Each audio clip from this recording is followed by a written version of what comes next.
Hello, this is my two truths in one line presentation by me, Bailey Smith.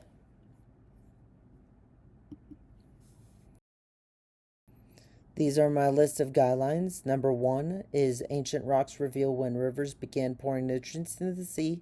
My second one is vaccines don't cause autism. What does? My third one would be dark proteins hiding in our cells could hold clues to cancer and other diseases. This is my evidence for all three of my guidelines. For the first one is by Callaway. That one just goes over the fact that dark proteins were seen as a potential cure for cancer, and that they had shown that dark proteins was something that they did not know before and that they could potentially use because they had seen that dark proteins were in cancer patients and they could use those dark proteins as a cure for cancer. The second one would be by Joel, and this is the fact that they use uh, rock and water records to keep track of how land was formed over eons ago by checking with water corroding with land, and that land had been shaped over eons with ancient rocks to create different land reservoirs and other things from the water corroding the rocks over time. The third one would be that vaccines led to autism. And the reason why is because there's an increase in autism today due to vaccinations. And then one case of that is measles, mumps, and rubella was thought to be considered the cause of autism because it happened at a relatively early age, which was 12 to 15 months of age, and right around the time that symptoms occurred, and then the autism started showing at around 12 to 15 months of age.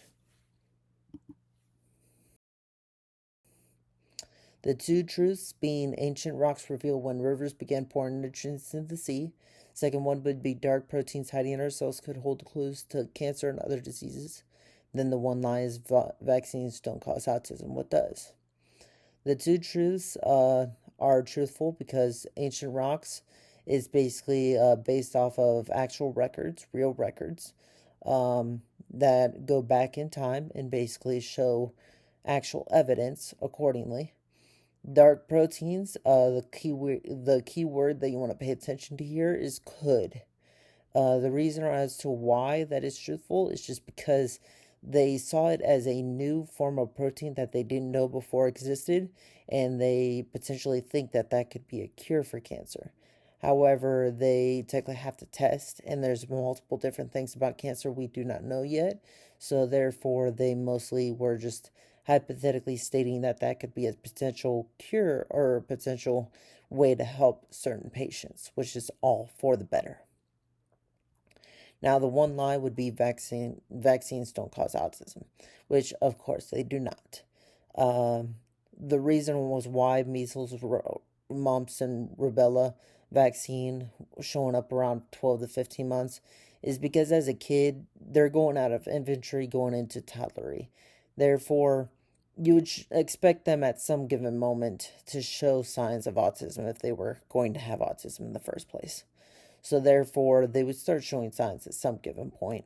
It was just a coincidence that whenever they got their mumps, measles, and rubella vaccine, that they had started showing that signs, which mostly autism does start to show around 12 to 15 months of age. And for my final slide,